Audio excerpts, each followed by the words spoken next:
Sup sa inyo mga tol, ito na yung second day namin na Balabac Expedition mga tol. So ito yung mga na-experience namin.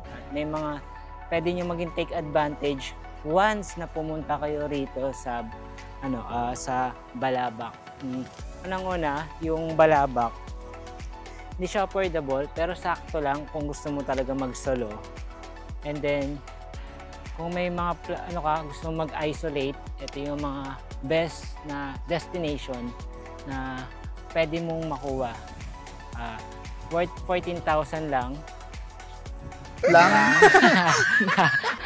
Hindi. Para sa akin, ano lang yun, yung 14,000, ano na siya, mura na siya compare sa ibang island tour. Kasi almost lahat naman pinrovide nila eh. Yung pagkain mo, yung simula transport. Simula transportation papunta Puerto Princesa to Buliluyan. Tapos yung transport ng boat sa mga islands. Yun, hanggang dito sa campsite. Wala ka nang problemahin kapag naka-package tour ka. Yung food, breakfast to dinner, minsan may snacks pa, no? Yung snacks, quality rin. Pati yung food nila rito, quality rin. Lahat fresh. And then, yung vibes talaga mararamdaman mo rito. Island vibes ka. Dito ka nakatira. Dito ka maliligo. Dito ka katae. Dito ka lahat. Nandito lahat. So, ibang experience na binibigay ni Balabac sa atin kapag gusto mong mag-travel dito, mag-isolate. So, in-isolate ko yung sarili ko mula digital hanggang real world. So, yun. Andito kami ngayon sa Kanibugan Island. Kanibungan. Ito yung island. Kanibungan. So, yan. Ito yung campsite na pinupuntahan namin kapag kailangan na namin mag-settle down, kapag kailangan tapos na yung tour. Yan. Kanibungan Island yung yung campsite. Pero may mga ibang available pa rin na campsite tulad ng Siksikan. Yes, Siksikan Island. Quality rin yung island na yun. Malinis, maayos, accommodating yung mga Saka yung pinuntahan natin, Patawan. Accommodating yung mga rooms. Hindi, accommodating yung mga taong nag-aasikaso sa atin. Yung mga staff ng island na yun. Same thing din naman dito. Talagang aasikasuhin kanila. Yung wala kang masasabing reklamo sa kanila. Pero kung mareklamo ka talaga, yung konting bagay nirereklamo mo. So, tingin ko naman di mangyayari sa yun. Kung gusto mo taga mag-isolate, magbibigay daan ka sa mga inis mo, hayaan mo na lang kung naiinis ka para hindi ka may stress. So, itong second day na travel namin dito sa Balabac, malaking changes sa mga experience namin sa ibang travel. Kasi yung ibang travel namin, may hotel, halos lahat provided din. Ito, provided din naman but in organic way, di ba? Organic way. Kasi isipin mo, yung pagkain fresh. Yung tutulugan mo, fresh din. Kasi walang aircon, hangin lang sa dagat na makukuha mo.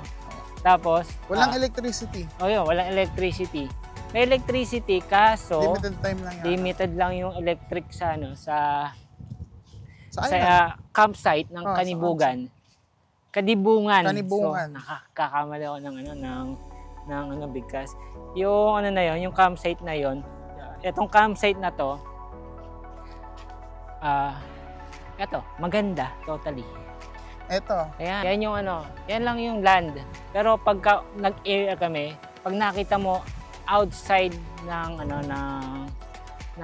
vision mo kapag nasa area ka, mas maganda siya tingin ko. Tignan nyo, eto na.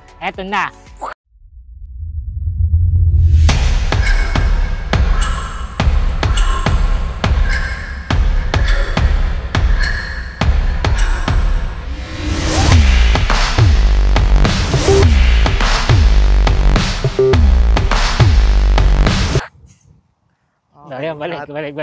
Cut. So ayun mga tol, ganun kaganda si Kanibungan Island. So wag niyong ubusin yung oras niyo kaka-internet, wag niyo ubusin yung oras niyo. Kasi may internet dito kaso bumibitaw.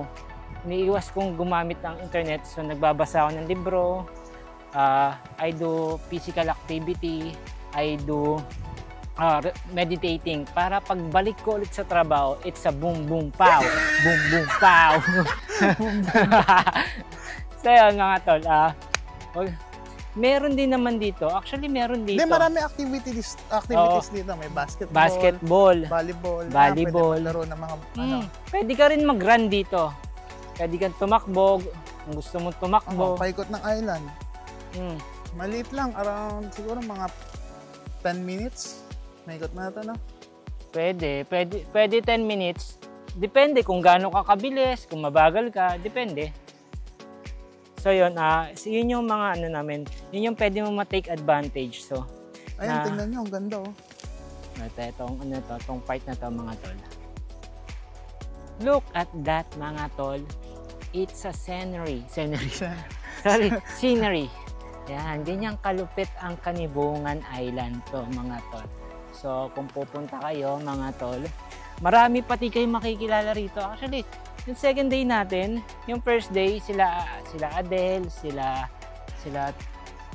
Loy, Ana, tsaka yung mga lola nung sa Si Konsehal. Si Konsi. Konsehal ng Balabac. Si Konsi ng Balabac. Lynette. Si Ma'am Lynette. So, ang bait niya na nakakatuwa siya kahit may edad. Ni-invite pa nga tayo sa Balabac, sa mainland. Kaya lang, di nakasama sa itinerary natin maybe next time. So, si Tita Lynette. Tita.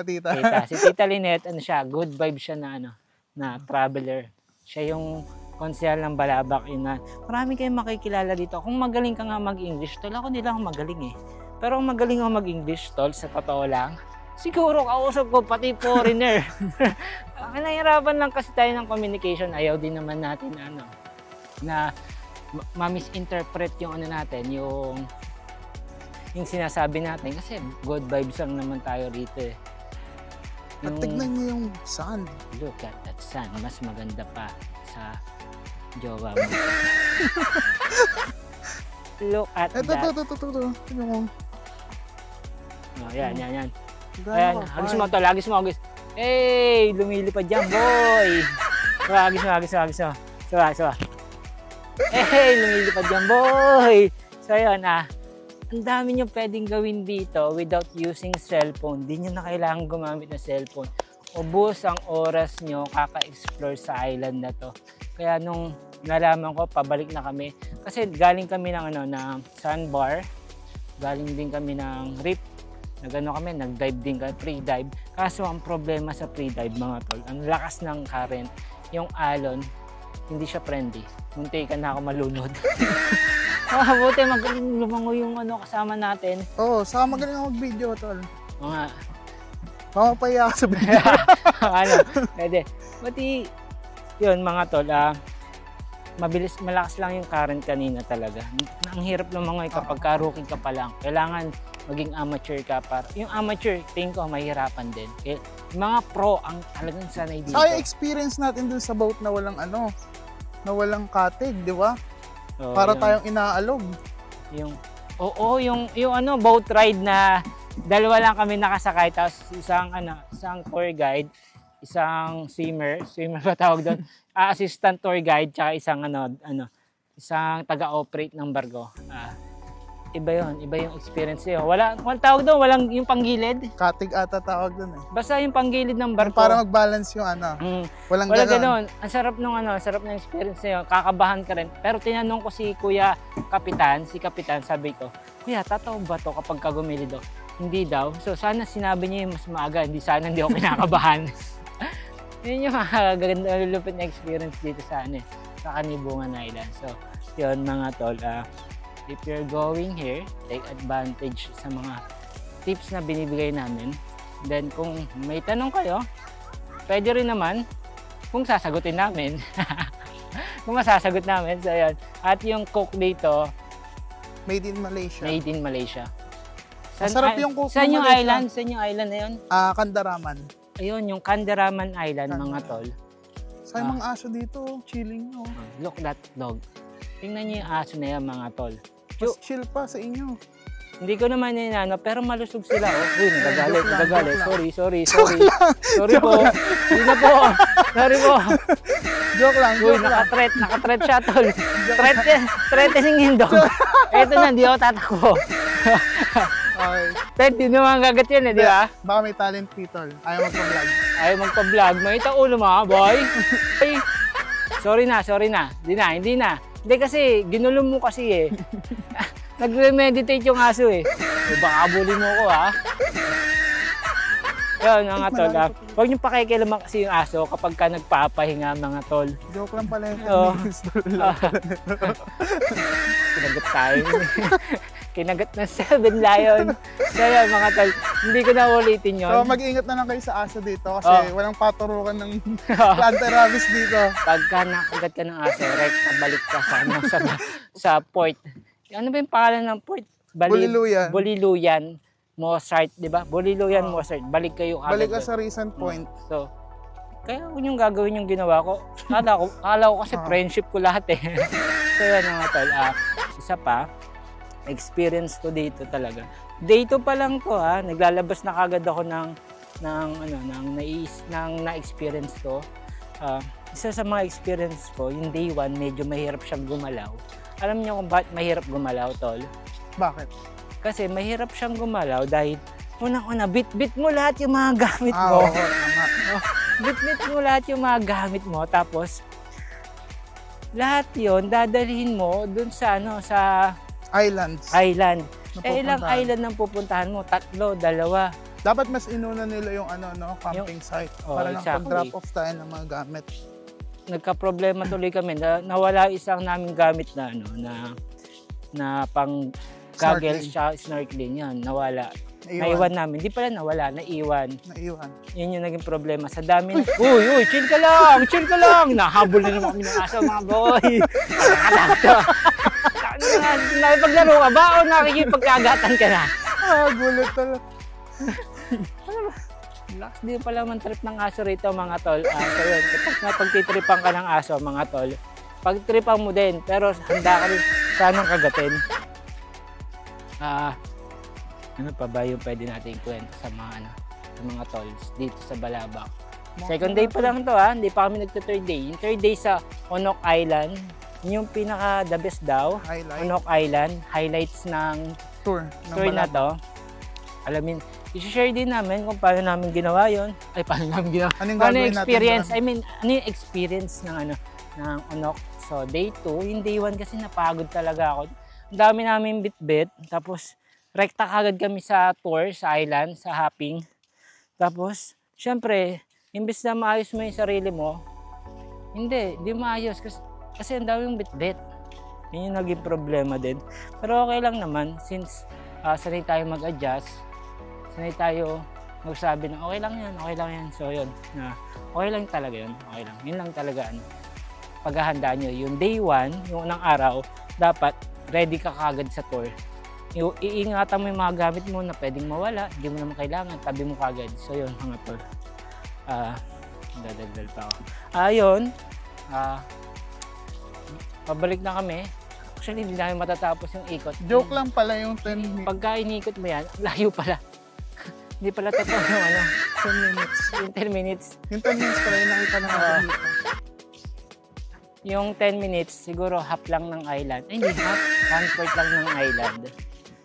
Pero kahit ganun, okay na rin. At least nakapaglakad-lakad ka, nakapag-grounding ka. Yun yung isang maganda kapag ka-isolated ka sa island ka. Mag-grounding ka kasi isipin mo, whole year ka nang katrabaho using your phone, using your laptop.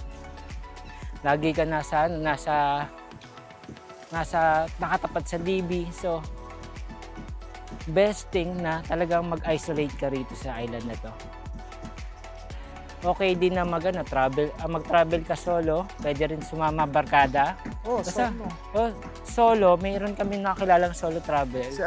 Si Adele. So, na-enjoy niya yung moment na to. Na-enjoy niya kasi good vibes na yung mga nakakasama rito sa expedition, Balabac expedition na to. Isa pa sa mga magandang puntahan ang gawin dito mga tol, matulog. Grabe yung tulog dito tol. Pagkabasa ko pala ng isang paragraph, gusto ko na matulog. Sarap matulog, sa totoo lang. Yun yung isa yung nine-enjoy ko talaga sa lugar na to. Magpahinga, ipahinga yung utak, ipahinga yung katawan, ipahinga yung spirito.